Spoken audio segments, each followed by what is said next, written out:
Gravação iniciada, presidente. Retomando, então, os julgamentos do processo do dia 20 de outubro, período da manhã, encerramos o julgamento do item 36,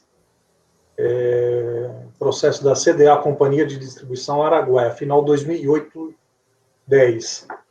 Ainda com a relatora Mara, existe mais dois processos da mesma empresa, 35 é o primeiro deles, que é o final 2008-56.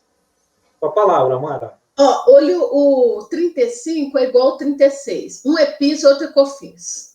Aí eu já consertei lá, pus lá na pasta lá compartilhada, o 35 lá com as mesmas alterações sugeridas pelo Elcio e feita no 36, tá? Que a gente fez aqui junto. Tá. Então, um é PIS e outro é COFINS. Ok, a decisão deve ser a mesma, todos acompanham o voto, a decisão no item 36, que foi pela resolução. É isso, né? Alguém discorda, se manifesta. Não, então, item 35, a mesma decisão do 36. Vamos ao 37, então, que é o final 2008-42. O 37 é o seguinte, ele é igualzinho ao 35 e 36, só que não tem a primeira parte, que foi a proposta de diligência, só tem a segunda parte, aquelas que eu analisei e que eu achei que a documentação era suficiente. Então, eu vou fazer a análise daqueles de acordo com a documentação que existe no processo, tá? Okay.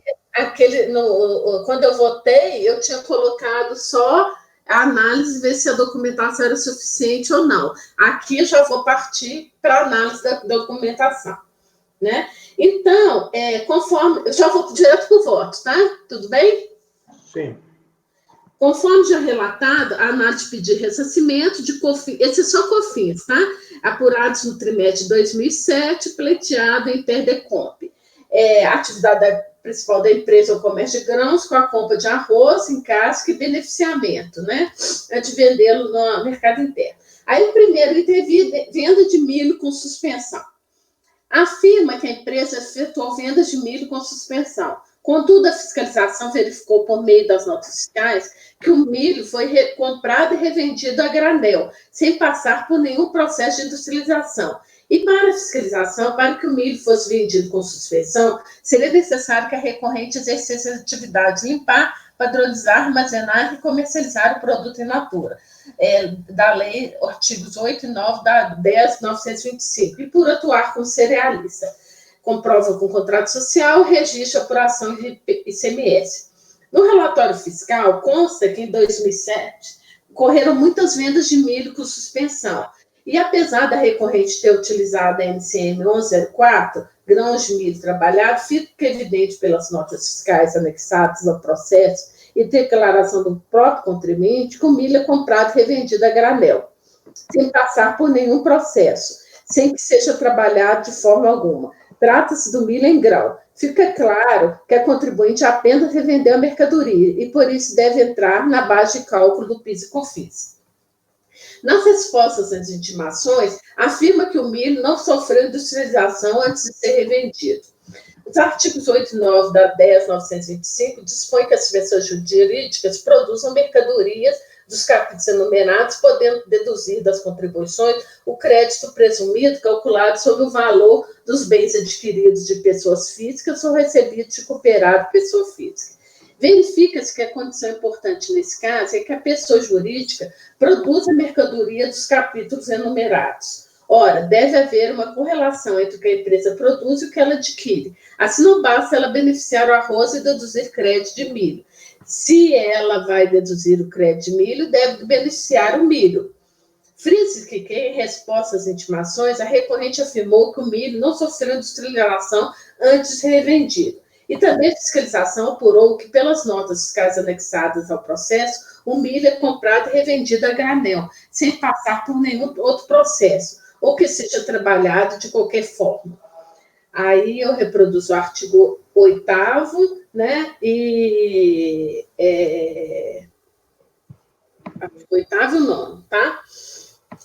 Continua artigo, possibilitando que também as aquisições efetuadas de cerealista que exerça cumulativamente a atividade de limpar, padronizar, armazenar e comercializar produtos in natura, o que poderia ser o caso da recorrente, com a nova classificação indicada pela fiscalização.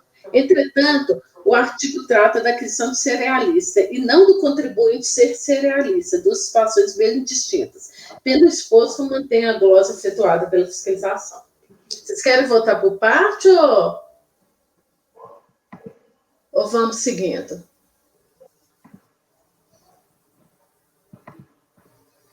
Acho que pode seguir. Pode seguir? Da não comprovação do efetivo pagamento a só-grãos. A recorrente informa que a glosa deveu-se à falta de comprovação do pagamento e por isso deve ser revertido porque é abusivo. A fiscalização intimou o contribuinte a comprovar o pagamento a alguns dos principais fornecedores e não foi comprovado o pagamento com relação a só-grãos. Apresentou pagamento menores do que os valores contidos no conhecimento de transporte destinados a pessoas físicas e a outras pessoas jurídicas. Vez por outra, fez pagamentos a só-grão de valores pequenos a título de comissão. A recorrente exigência de comprovação do pagamento é abusiva e ilegal, não encontrando amparo legal que bate a existência da nota fiscal por não se aplicar o regime de fato.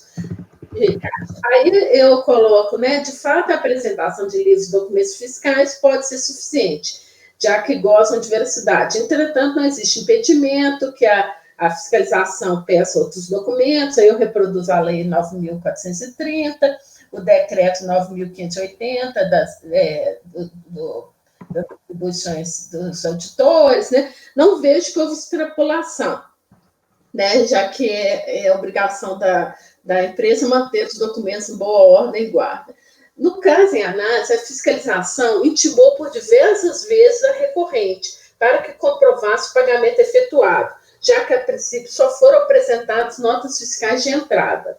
Em resposta às intimações, a recorrente apresentou pagamento menores do que os valores contidos nos conhecimentos de transporte, destinados a pessoas físicas e a outras pessoas jurídicas, e também pagamentos a só-grãos em valores pequenos, a título de comissão.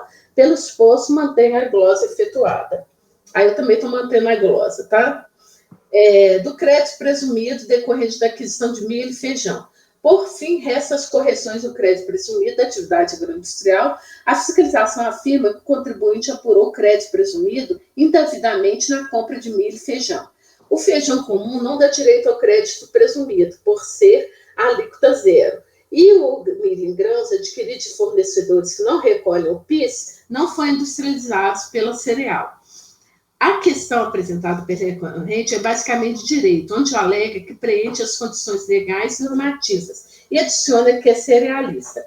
Entendo que não ficou demonstrada a validade dos documentos apresentados e correto procedimento da fiscalização e correto decidido pelo acordo recorrido. Aí eu reproduzo o que foi decidido pelo acordo recorrido e mantenho a glosa efetuada. Pelo esforço, conheço o recurso voluntário e no mérito nego pela negativa de provimento. Pelo negativo de provimento.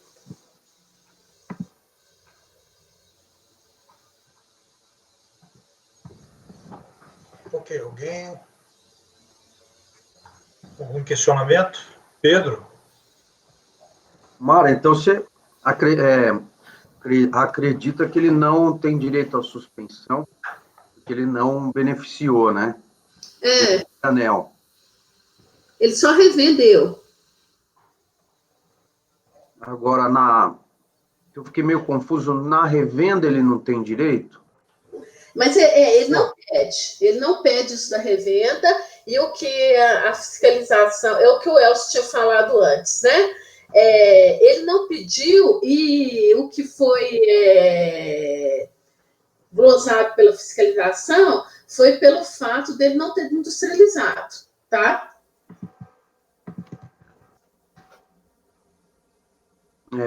Eu não sei, porque esses casos são complicados, né? Também, né?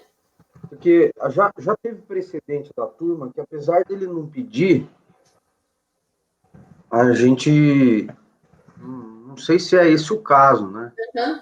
Mas já teve caso parecido, assim, que a gente sabe que ele tem um direito. Por exemplo, ele quer o prédio presumido, Uhum. mas ele tem direito ao básico.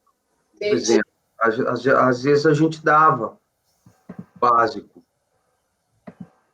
mas eu não sei, ele também tem que defender, né? Também tem que pedir também, senão Porque senão você está fazendo um negócio aí.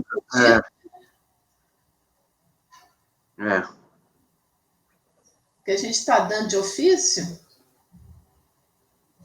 Não seria bem de ofício, é que às vezes, nesse caso, por exemplo, que eu falei, o crédito básico e o presumido, ele pede o crédito, né? E às vezes no recurso ele cita os dois. Ele faz um pedido alternativo também. Uhum. Mas nesse caso aqui, como ele não pediu nada, né? Fica meio estranho, porque é outra conta, né? Eu teria que ter. Isso é uma alegação de direito, tá? Ele só fala assim que ele preenche as condições legais normativas e ele beneficia estabelecimento próprio e nos seus estabelecimentos. Ele só fala isso. Acho que tá certo. Acho que a gente não pode apreciar mais do que tá na lide, né?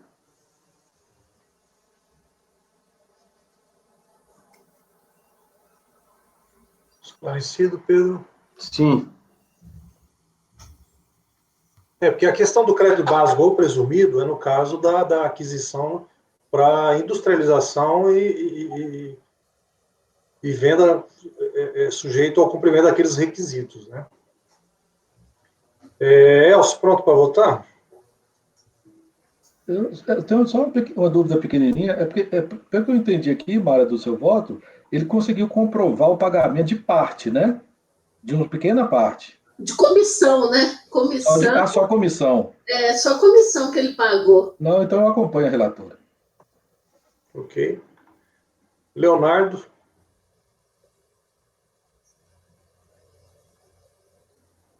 Presidente, eu achei que, infelizmente, o recurso falhou em alguns aspectos. Acho que está muito genérico. Então, eu vou acompanhar a relatora. Okay. Laércio? Acompanha a relatora. Marcos? Acompanho. Márcio? Com a relatora. Pedro? Acompanho. Eu também acompanho, então, por unanimidade de votos, negou-se provimento ao recurso voluntário. Próximo item da pauta é o 38, Fundação de Previdência dos Servidores do IRB, relatoria do conselheiro Elcio Reis.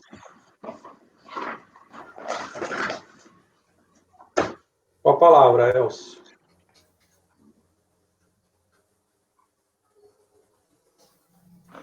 Então, aqui são autos de infração de PIS e COFINS, que exigiu parcela das contribuições apuradas com base na receita bruta mensal, considerando as exclusões e deduções admitidas por lei. De acordo com o termo de verificação fiscal, o contribuinte, entidade fechada de previdência complementar, encontrava-se obrigada à apuração e recolhimento das contribuições PIS e COFINS nos termos da NOS 718, observadas as alterações legislativas supervenientes ocorridas no período dos autos, bem como a Instrução Normativa 170 de 2002. Na impugnação, o contribuinte requereu em preliminar o reconhecimento da decadência em relação ao período anterior a agosto de 2001 e, no mérito, o reconhecimento da ilegitimidade dos autos de infração, em razão da exigência indevida das contribuições sobre os valores relativos à reavaliação da carteira de imóveis, amparada ilegítima e retroativamente na IN 170 de 2002, com violação, segundo ele, dos princípios da legalidade, da razoabilidade e da hierarquia das normas, dado ser indevida a inclusão na base de cálculo das contribuições das receitas das atividades imobiliárias. Em 13 de março de 2007, a Autoridade Administrativa de Origem trouxe aos autos cópia de partes processuais do mandado de segurança, com esse número aí, impetrado pelo contribuinte, né, em que se pleiteou o afastamento da Lei 9.708 da apuração das contribuições PIS e COFINS. O acordo da DRJ, que se julgou parcialmente procedente de impugnação, restou emendado nas seguintes formas. Acho que a DRJ acatou uma parte, a decadência. Cientificado do acordo de primeira instância 24 de 11 de 2010, o contribuinte interpôs recurso em 21 de 12 de 2010, reiterou seu pedido, repisando os argumentos de defesa, sendo arguído preliminarmente que a DRJ se equivocara na identificação do termo final do período alcançado pela decadência. É o relatório. O voto? Então, conforme acima relatado, né, são autos de infração do PIS e COFINS, e o recurso voluntário se centra em duas matérias. Preliminarmente, argue que a DRJ se equivocara na identificação do termo final da decadência. No mérito, contesta a exigência das contribuições em relação aos valores decorrentes da reavaliação da carteira de imóveis, por se encontrar amparada ilegítima e retroativamente na IN 170 e pelo fato de tais receitas de atividade imobiliária se revestirem do caráter de mera atualização contábil. Preliminar de decadência. Embora a DRJ tenha aplicado a regra decadencial prevista no parágrafo 4º do artigo 150 do CTN, após certificar-se da existência de pagamentos antecipados e do fato de que a ciência dos autos se dera em 4 de 8 de 2006, ela considerou que o período alcançado pela homologação tácita abrangia apenas os meses de fevereiro de 99 a fevereiro de 2000. Contudo, considerando que a regra estipula que o termo inicial do prazo de 5 anos se inicia a partir do fato gerador, no presente caso, na data da ciência dos lançamentos de ofício, já se encontrava decaído o direito de ofício proceder ao lançamento relativamente ao período de 1º de fevereiro de 99 a 4 de agosto de 2001. Logo conclui, a impressão que eu tive é que a DRJ cometeu um equívoco lá na identificação do termo inicial. Logo conclui que existe razão recorrente, devendo o reconhecimento da homologação tácita ser estendido até o termo final, ou seja, 4 de 8 de 2001. No mérito, base de cálculo das contribuições PIS/COFINS.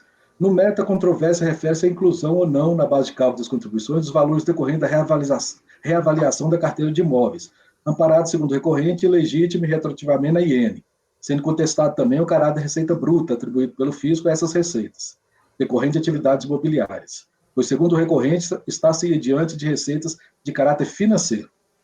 O recorrente se contrapõe ao caráter interpretativo dado pela administração tributária, a IN 170, para aplicar retroativamente o entendimento nela externado de que as contribuições sob comento incidiam sobre as receitas decorrentes da reavaliação dos rendimentos imobiliários, considerando que a Lei 9.718 definiu a sua base de cálculo como receita bruta da entidade, correspondendo, portanto, à totalidade das receitas auferidas, independentemente da classificação contábil adotada. Neste ponto, merece registro o seguinte trecho do recurso voluntário. Vou ler só o que está em negrito. Resultado de reavaliação de bens do ativo não é considerado receita, sendo esse o entendimento da totalidade das pessoas jurídicas brasileiras, não integrando a base de tributação.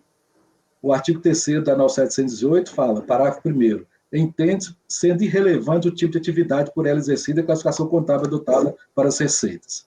Tal dispositivo, o próprio legislador dispôs que a classificação contábil adotada é irrelevante. Logo, não é o fato de o plano de contas do EFPC prever como receita evento que não se caracterize como tal, que autoriza a sua inclusão à base tributável do PIS e da COFINS.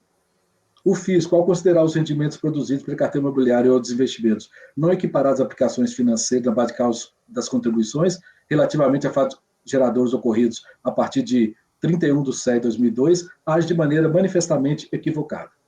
Com base no excerto supra, é possível constatar que, não obstante aduzir a ilegalidade da IN 170 de 2002, bem como a impossibilidade de sua aplicação de forma retroativa, o que o recorrente está contestando, em síntese, é a inclusão na base de cálculo das contribuições dos valores relativos à reavaliação de bens imóveis, e, segundo ele, se equipara às aplicações financeiras.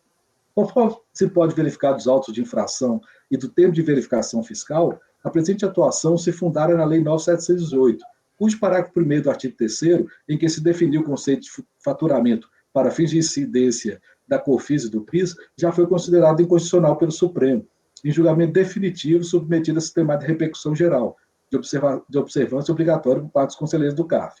Dessa forma, a presente análise deveria se dar, independentemente dos argumentos incitados pelo recorrente, bem como do teor da IN 170, na análise da possibilidade ou não de inclusão das receitas de reavaliação de imóveis na base de cálculo das contribuições nos termos definidos pelo STF.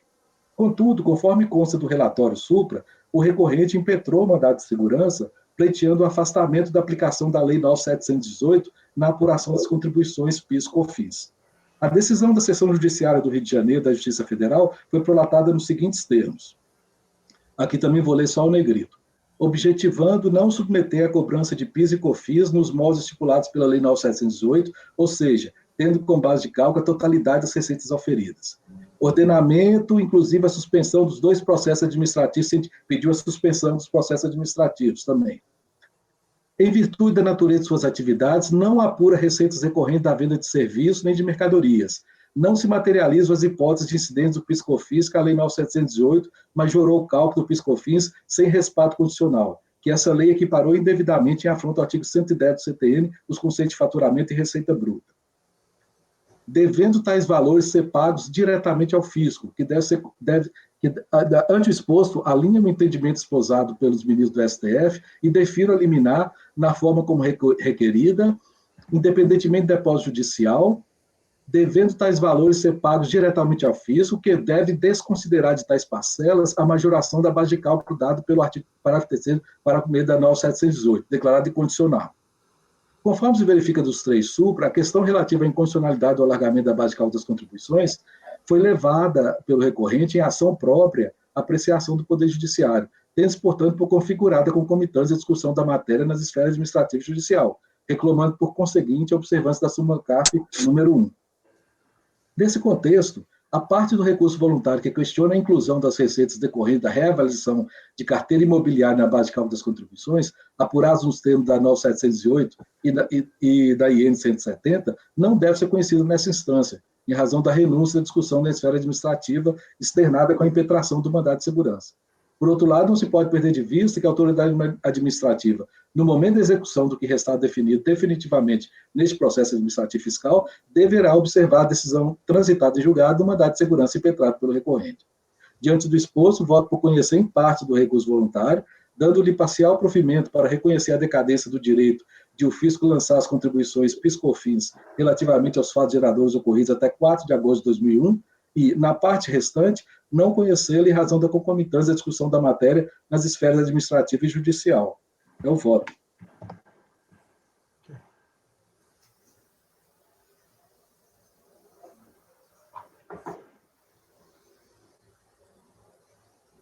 Okay. Pronto para votar, Leonardo? Ok. Com o relator, presidente. Obrigado. Mara? Com o relator. Laércio? Com o relator. Marcos? Acompanho. Márcio? Essa estratégia da contribuinte foi essa. A gente vota perfeitamente conforme o relator se pronunciou. Estou acompanhando também, presidente. Ok. Pedro? Acompanho. Eu também acompanho, então a decisão é por unanimidade de votos, conhecer em parte do recurso, reconhecendo a decadência do direito de o fisco lançar PIS/COFINS relativamente aos fatos geradores de 4 de agosto de 2001 e, na parte restante, não conhecer em razão da concomitância. Próximo item é o 39, Indústrias Reunidas CMA, conselheiro Laércio.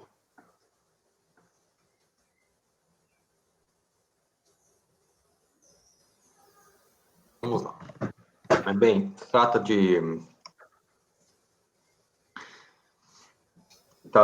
de pedido de restituição de IPI, né, que referente ao terceiro trimestre de 2008, no montante de 1.600.000, que com base na Lei 10.276 e Portaria MF 3897, na qual foi indeferido o pedido, porque foi solicitado vários documentos para a contribuinte e ela não logrou êxito em apresentar esses documentos. Segundo a informação do despacho decisório, com base na informação fiscal, o pedido de ressarcimento foi indeferido sem análise do mérito, em razão do contribuinte ter deixado de apresentar, embora intimado e reintimado, os documentos indispensáveis à análise do pedido, impossibilitando a verificação de existência do prédio pleiteado. Ele foi apresentada manifestação de conformidade pela contribuinte, na qual ela aduz que tinha alguns documentos que houve apreensão no fisco estadual e municipal e que encontrava-se impossibilidade de atender os termos que eles solicitavam, que a documentação já estava apresentada à fiscalização é suficiente, seu direito à compensação está garantido pela legislação e princípios constitucionais. Daí, diante disso, foi julgado improcedente, porque falou que, em relação ao ressarcimento do IPI, não houve comprovação, e também não houve falta de apresentação de provas documentais para isso, sendo indeferido, julgado improcedente, né? E também, quando da prova é da contribuinte. Daí, diante disso, apresentou recurso voluntário, pedindo que seja revisto, reformado, para que reconheça o seu crédito presumido do IPI do terceiro trimestre, que o contribuinte tem o direito ao crédito presumido, que houve autorização conforme constante no processo tal, que aplica-se a aplicabilidade do artigo 100 do CTN, que a contribuinte cumpriu com a maioria das exigências da apresentação de documentos, que também é a necessidade da conversão do feito em diligência. Esse é o relatório. Posso passar o voto, presidente? Sim. Pessoal, tentando ser um tanto quanto objetivo aqui, ela diz que foi autorizada essa compensação. O que acontece? Que, conforme a gente vai verificar ali nas folhas 305, que foi reconhecido parte do seu direito ao crédito de 1.193.000. E que, em relação a esse processo que ela menciona, 2002, dígito 64, teria sido reconhecido, mas, no entanto, na hora que nós verificamos o que diz esse processo, ali traz. Notamos que é uma planilha apresentada pela requerente referente ao primeiro trimestre de 2002-64, no valor de 4.378.000, constante na linha exclusão do mês utilizado, produto acabado não vendido. Compôs o estoque inicial dos produtos acabados em 1/1 de 2002. Ora, no mês anterior seria dezembro de 2001, por conseguinte, declaração do RPJ referente ao ano calendário. Contudo, conforme verificamos a análise desse documento em nossos arquivos, o valor declarado é de 5.506.000, utilizando a mesma planilha de estoque inicial.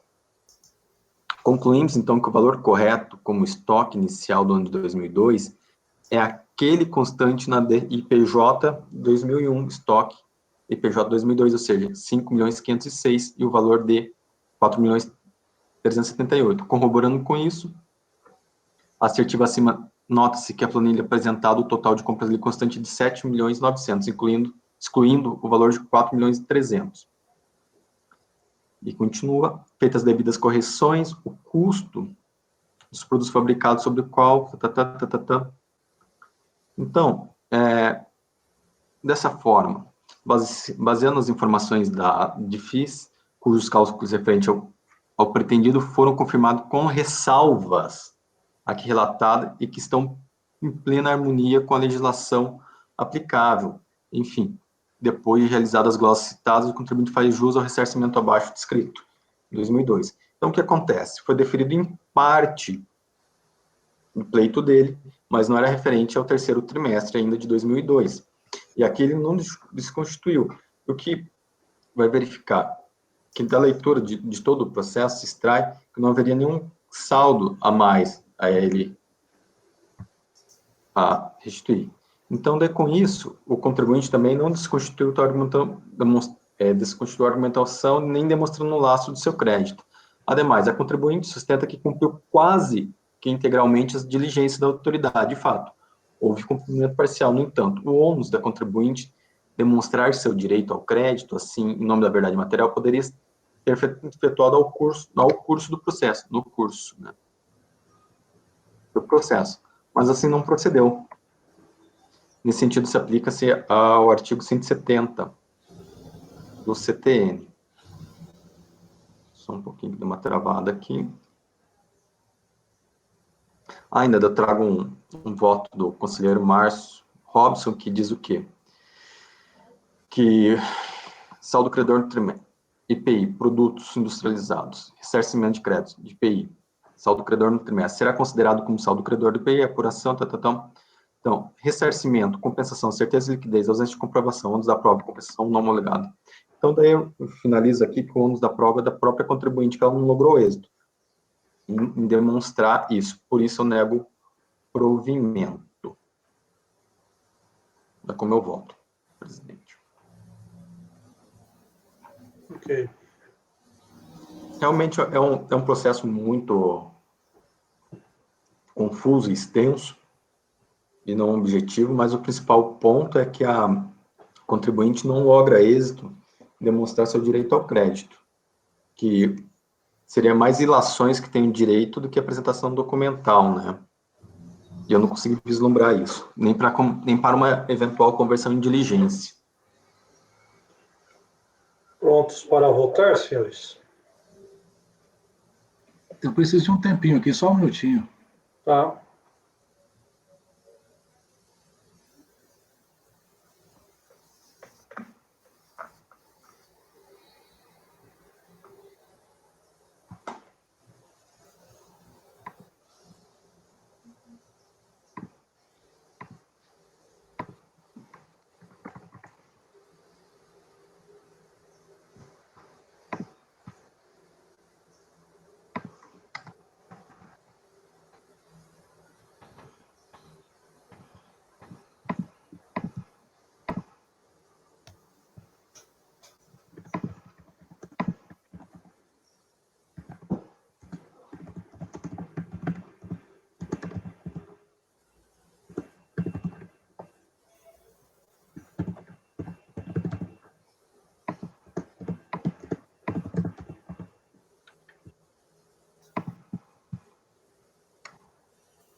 Esse processo ele envolve várias informações, né? O contribuinte apresentou toda a documentação lá na fiscalização, né? Os livros fiscais, as notas fiscais, tudo. E a fiscalização refez o cálculo, chegou num determinado valor, né? Ele queria mais, né? Ele queria mais. Aí você tá, e a DRJ simplesmente falou, não tem prova. O fundamento da DRJ foi total falta de prova. Uhum. E aqui, aí teria que ver o recurso, eu ainda não vi. O recurso ele é um tanto quanto extenso, mas ele acaba, só falando que tem o direito, acaba não evidenciando, sabe? Eu não consegui extrair nada do recurso, ele teria esse direito ao crédito. Ele não trouxe mais nada adicional. Não, tipo, aquilo que eu falo, não precisa nem ser documental, se trouxesse um raciocínio lógico do que ele teria, porque estaria divergente, ele simplesmente fala que a DRJ está errada, a unidade de origem está errada, mas não diz o motivo. É verdade, Laércio. Eu li aqui o recurso rapidamente, né? E concordo com você. Eu vi aqui agora também, ele só questiona o ônus probatório, né? Uhum. E alguns princípios aqui. Eu acompanho o relator.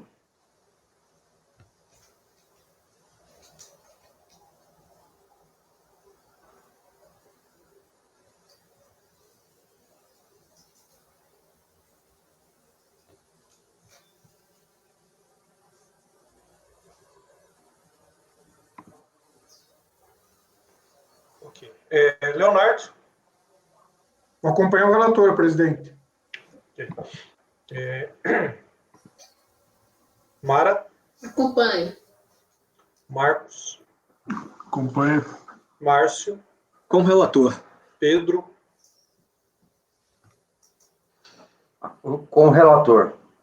Também acompanha o relator, então, por unanimidade de votos, negou-se provimento ao recurso voluntário. Essa tecla F8 aqui me trai toda hora. Eu falo, ela está apertada. Mas deu para ouvir, presidente. Não, eu estava esperando, eu falando com o Leonardo, falei, cadê o voto do Leonardo? E a minha tecla aqui, nada. Item 40 da pauta, conselheira Mara, Robel Indústria de Imóveis Limitada, processo final 2009-72. É uma diligência também, tá? Uma proposta de diligência. Pode começar, leitor? Sim. É um pedido de ressarcimento, né, conjugado com a apresentação da DECOMP. O ressarcimento foi indeferido e a DECOMP não foi homologada, haja vista a constatação de que o saldo credor passivo de ressarcimento é inferior ao valor pleiteado. Apontou ocorrência gulosa de crédito considerado indevido, de R$ 1.100. Né? A contribuinte apresentou manifestação de inconformidade. A manifestação de conformidade é só isso daí que eu colei aí no relatório. É isso daí que é a manifestação dela. A impugnação foi julgada pela DRJ, né,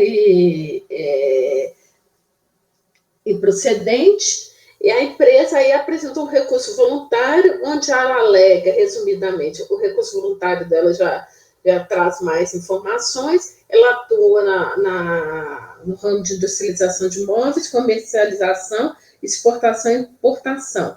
E conforme o relatório fiscal, foi constatada a existência de crédito de IPI no valor de 168 mil. E, equivocadamente, o despacho decisório deferiu o pedido. Aí é interessante, apesar da manifestação de inconformidade dela ser bem sucinta, parece que tem um erro mesmo no despacho decisório, tá? Então, eu vou passar por voto aí. O acordo da RJ traz uma análise detalhada dos documentos fiscais acostados aos autos, pelo que merece ser reproduzido, né?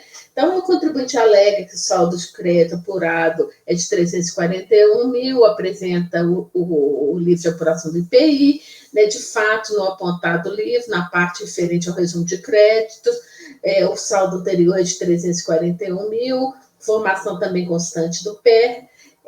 A ilustração desse caso começa pela observância do que está descrito no demonstrativo de apuração de saldo credor ressarcível, que se encontra nas informações complementares que acompanham o despacho decisório. Aí, o demonstrativo de apuração dos créditos ressarcíveis. É importante esclarecer que o saldo credor acumulado dos trimestres anteriores é considerado não passivo de ressarcimento no trimestre de referência, podendo ser utilizado nesse trimestre apenas para deduzir escrituralmente os débitos de IPI. Ocorre que o demonstrativo de apuração não confirmou exatamente o valor pleiteado, porque partiu do saldo credor de período anterior igual a zero, enquanto a apuração feita no PER transmitido computou como saldo credor do período anterior, no início do trimestre de apuração, o valor de 341 mil. Conforme esclarecido nas observações relativas ao demonstrativo em questão, o saldo credor do período anterior é assim computado. Coluna A, para o período de apuração, será igual ao saldo credor apurado no final do trimestre, ajustado pelos valores dos créditos reconhecidos em PEDECOM, dos trimestres anteriores. Esse saldo não é passivo de ressarcimento, para dizer mais período de apuração, será igual ao valor da coluna H do período de apuração anterior. De fato, o sujeito passivo apresentou em 27/12 o pedido de ressarcimento, indicando crédito PI no valor de 341 mil. Verifica-se que o crédito pleiteado foi integralmente reconhecido. Consta também que parte desse crédito foi utilizado em compensações, de forma que o valor ressarcido com crédito IPI foi de 175 mil, conforme se verifica no trecho do despacho decisório abaixo, parcialmente reproduzido. Aí mostra aí que ele reconheceu, né, que tem um crédito de 175 mil de restituição. Aí o PERDECOMP mostra que, né, os 341 mil aí é de registro que na mesma data de transmissão do PER, o sujeito passivo apresentou DECOMP informando o crédito PEI terceiro trimestre com a finalidade de compensar débitos no montante de 166 mil. A consulta do histórico dá conta que as compensações declaradas foram integralmente homologadas. Aí mostra aí a homologação concluída. Conclui-se, portanto, que o integrado do crédito PEI oriundo do terceiro trimestre já foi objeto de utilização pelo sujeito passivo. Por outro lado, o artigo 17 da IN 600 prescreve que o sujeito passivo deve se tornar o crédito no período de apuração em que for apresentado o pedido de ressarcimento. No RAIP, o sujeito passivo apenas estornou 166 mil, quando deveria ter informado um montante de 341 mil, visto que este foi o valor de crédito ressarcido para o terceiro trimestre. nesse procedimento utilizou no preenchimento da ficha de ressarcimento de créditos. Embora não registrado devidamente no RAIP, bem assim, advogadamente formado no PE, o sistema de controle de crédito capturou a reportada utilização do saldo de crédito, considerando corretamente a existência de crédito ressarcível proveniente de períodos anteriores. Além disso, o saldo credor ressarcível aferido no quarto trimestre é inferior ao montante de débitos. Aí ele reproduz, por isso, não existe reparo fazendo espaço decisório. A análise da RJ foi bem caprichada, só que ela é um costume, parece que é um costume da DRJ, pelo que já me falaram também, ela apura, né, nos sistemas da Receita, que ela tem acesso, muitas das informações que não estão nos processos. Aí eu volto com o meu voto. Entretanto, em tese é bem fundamentada a análise efetuada pelo órgão ACOR, restou dúvida a esse julgador, a partir da apresentação pela recorrente em recurso voluntário, já que sua manifestação de conformidade foi bem sucinta, do relatório fiscal, que foi a base para a emissão do despacho decisório. Esse relatório fiscal é só a recorrente que apresenta ele, sabe? Ele não está no início do processo. Ela apresentou no recurso voluntário, que merece uma conversão do julgamento de diligência para que sejam esclarecidas as novas informações trazidas a julgamento. No relatório fiscal, datado de 23/6/2010, que não consta nas peças iniciais do processo e trata da análise do pedido de ressarcimento em questão, aí mostra aí que o presente trabalho fiscal foi decorrente das verificações. O auditor fiscal informa que não encontrou irregularidade em tais créditos, exceto por uma nota fiscal que efetuou a glosa. Aí que está no relatório fiscal, ele fala, né?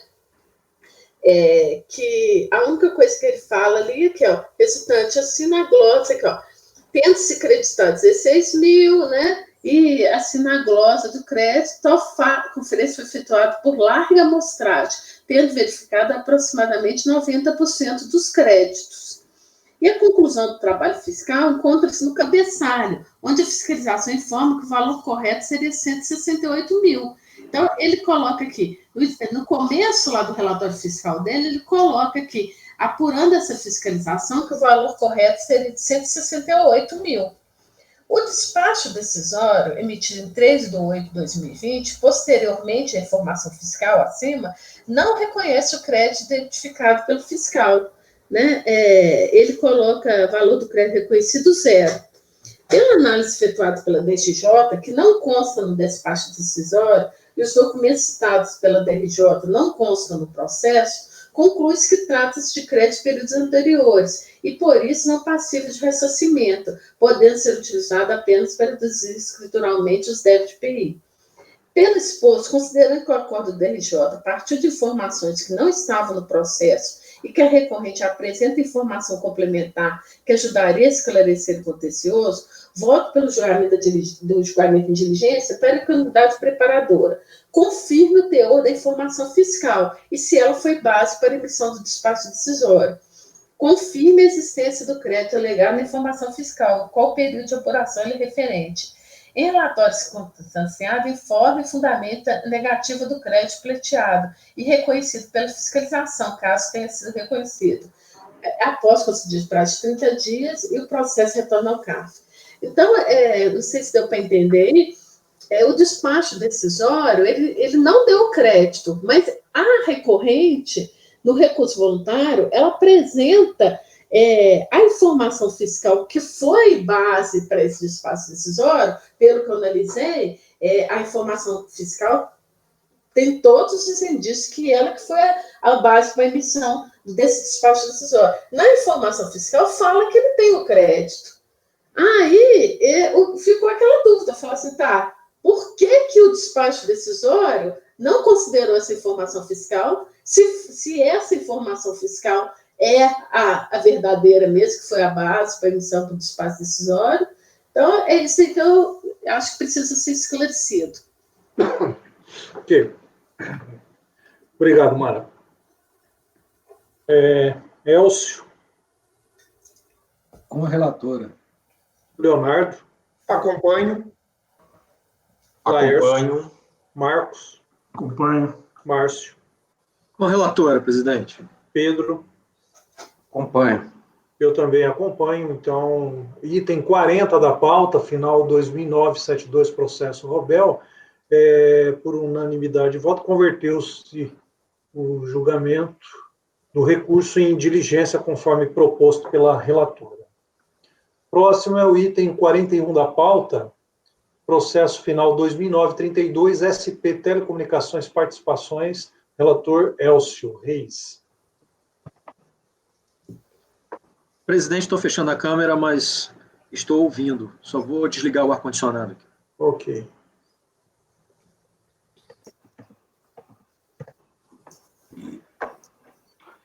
Aqui é auto de infração, COFINS, em razão da constatação de divergência entre o valor informado na DPJ e o declarado na DCTF.